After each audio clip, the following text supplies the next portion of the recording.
Jean. Ah, merci.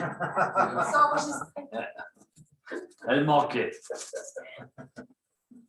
Dans Jean, chapitre 20, verset 17, Jésus parle à Marie. Nous sommes après la résurrection et il lui dit ceci, « Ne me touche pas, car je ne suis pas encore monté vers mon Père, mais va trouver mes frères et dis-leur que je monte vers mon Père et votre Père, vers mon Dieu et votre Dieu. » Et la question est, pourquoi est-ce que Jésus refuse que Marie la touche? Votre question, hein? Pourquoi est-ce qu'il refuse que Marie la touche? Il lui dit, ne me touche pas. Hein? Alors, si on vous pose la question, qu'est-ce que vous allez répondre?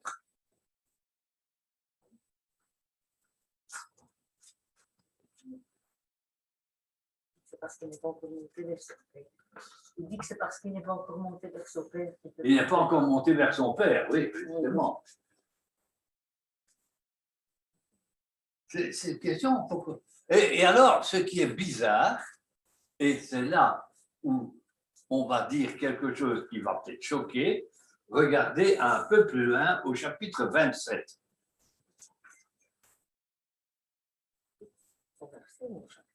Toujours le même chapitre, verset 27.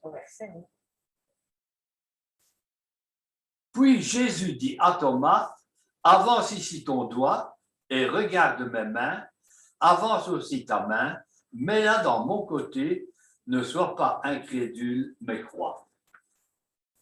Alors on a une contradiction. Et ceux qui n'aiment pas la Bible et qui essaient de lutter contre la Bible disent, vous voyez Jésus-Christ, il était sexiste. Parce que c'est une femme, on ne peut pas le toucher. Et quand c'est Thomas, il dit, tiens, et tu mets ta main dans mon côté. Alors, il y a deux poids, deux mesures quelque part. Je pense que vous serez d'accord avec moi pour dire qu'il y a quelque chose qui ne va pas. Et on se pose la question, pourquoi? Pourquoi est-ce que Marie ne peut pas toucher Jésus? Alors, il y a l'argument qui est l'argument passe-partout, mais qui ne tient pas debout, faut-il le dire. On dit, ah, c'est parce que Marie, elle avait une très mauvaise période, c'était la période où elle était impure, donc elle ne pouvait pas toucher, Jésus ne pouvait pas la toucher. Hein, on sait très bien comment ça se passe dans le cadre des problèmes que les femmes rencontrent régulièrement, et là, hop, on ne peut pas, donc, on ne pouvait pas la toucher. Enfin, on ne pouvait pas le toucher. C'est drôle que ce soit Jésus qui dit cela à Marie, alors qu'une femme qui était dans cette situation, elle savait elle-même qu'elle ne pouvait pas toucher. Elle se savait impure. Donc, elle n'aurait pas elle-même pris la liberté de toucher. C'est un argument qu'on emploie souvent, mais qui ne tient pas. Il y a toute une série de réponses qui sont proposées par les différents théologiens. Et je vais vous faire part de ma réflexion, qui est peut-être plus personnelle, mais en même temps qui me semble beaucoup plus logique. Parce que ce sont toutes des suppositions. Le texte ne dit, il donne comme argument, et Claudette l'a relevé, je ne suis pas encore allé vers mon Père. Pourquoi est-ce que Jésus ne veut pas que Marie la touche? Tout simplement parce que Marie veut toucher pour être bien sûr que ce n'est pas un fantôme. Est-ce que Jésus est vraiment ressuscité? Est-ce que ce n'est pas une illusion? Quelqu'un qui est là maintenant, et le fait de vouloir toucher, alors Jésus lui dit, ne me touche pas. Mais vous comprenez bien que ça ne tient pas, cette histoire-là. Parce que si elle avait pu le toucher, si ça aurait renforcé sa foi. C'est ce qui s'est passé pour Thomas. Thomas, après avoir touché Jésus, il dit « Mon Seigneur et mon Dieu ». Et sa foi est renforcée.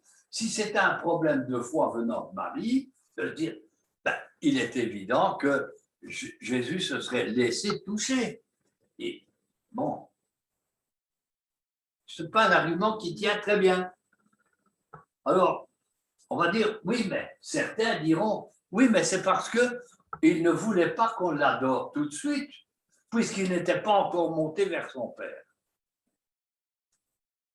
Vous comprenez bien qu'un tel argument, ça ne tient pas non plus la route. Est-ce que Jésus n'est pas Dieu avant sa résurrection? Il est Dieu de toute éternité.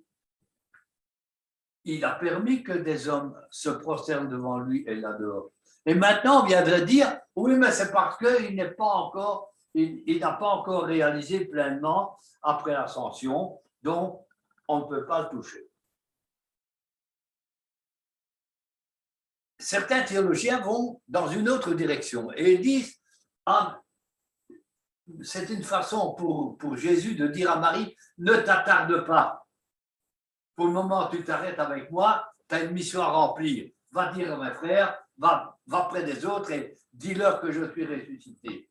Donc, en quelque sorte, c'est une façon de la remballer et de la renvoyer vers le ministère qu'elle devra remplir, avertir les autres. Et là encore, est-ce que vous croyez que ça peut tenir? Ce n'était pas l'affaire de 5 minutes, hein. Le fait de toucher quelqu'un, ce n'était pas l'affaire. Alors, peut-être, et c'est encore ce que d'autres vont dire, oui, mais c'est parce qu'elle a pensé dans sa petite tête, Marie, que Jésus était déjà ressuscité, il est déjà monté au ciel et il est déjà revenu. Il est déjà revenu dans la gloire. Donc, maintenant, c'est différent, on ne peut plus le toucher. Est-ce que vous croyez que ça tient? Franchement, ce n'est pas très, très solide. Parce que Jésus va toujours affirmer qu'il est là avec les siens. Il est là avec eux. Il va aller dans la gloire et puis il va se révéler, c'est vrai. Mais en attendant, est-ce que c'est interdit de le toucher? Certaines traductions, et quand on parle ici de traduction, ça va très loin parce que le grec est traduit en français, il est traduit en anglais, et en anglais, littéralement, c'est « ne me retiens pas ». En quelque sorte, les gens pensent qu'en prenant Marie, en prenant Jésus, on veut l'accaparer, le retenir, en quelque sorte, l'empêcher de monter. C'est pour ça qu'il dit, il faut que je m'en aille, il faut que je parte. Ben, c'est encore assez scabuleux. Hein? Il y en a qui pensent que, oui, Marie veut témoigner son amour, elle veut témoigner son adoration comme avant. Et c'est ici où, justement, les choses vont changer. C'est que pour Marie, quand elle veut toucher Jésus, elle veut faire comme elle a toujours fait, comme avant. Et Jésus lui dit, non, maintenant il y a une nouvelle étape. Maintenant, ce n'est plus selon la chair, mais c'est selon l'esprit. Maintenant, il faut que tu comprennes que, étant ressuscité, il y a une autre orientation. Je vais aller vers mon Père. Je vais aller vers votre Père. Mais maintenant, la relation que nous allons avoir, c'est une relation spirituelle, beaucoup plus intime, beaucoup plus forte. Donc, en quelque sorte, le refus de toucher, c'est pour aider Marie justement à découvrir une nouvelle orientation, une nouvelle dimension dans son ministère, dans sa vision. Mais là encore, on n'est pas tout à fait à l'aise, même si ça nous donne une direction. Calvin, lui, il va venir avec une autre chose, et Calvin, quand il explique ce verset, il dit « toucher, c'est limiter. Si je touche quelque chose, je le limite. Je le limite dans l'espace. Le fait que je touche la Bible, ben, ma Bible, elle est là, elle n'est pas là. Elle est limitée. Et le fait de toucher Jésus, c'est en quelque sorte de limiter. Vous voyez, c'est lui donner une dimension plus restreinte que celle qu'il a réellement. Il est ressuscité, il est glorifié, il va aller vers le Père. La dimension, elle est tout à fait autre. Et pour renforcer cela, il dit, va auprès de mes frères. Et remarquez que c'est la première fois que Jésus, parlant de ses disciples, parle de mes frères. Il n'en a jamais parlé avant. Maintenant, ce sont mes frères. Donc, il va donner une dimension spirituelle, une dimension à la fois familiale, c'est maintenant la famille spirituelle. Mais tout en donnant cette dimension familiale, il va bien rappeler qu'il est différent. Je ne sais pas si vous avez relevé ce fait. C'est va dire à mes frères. Mais Jésus dit frère, frère. Et il se met sur un autre plan, vers mon Dieu et votre Dieu. Ce n'est pas le même Dieu? Mais si, c'est le même Dieu.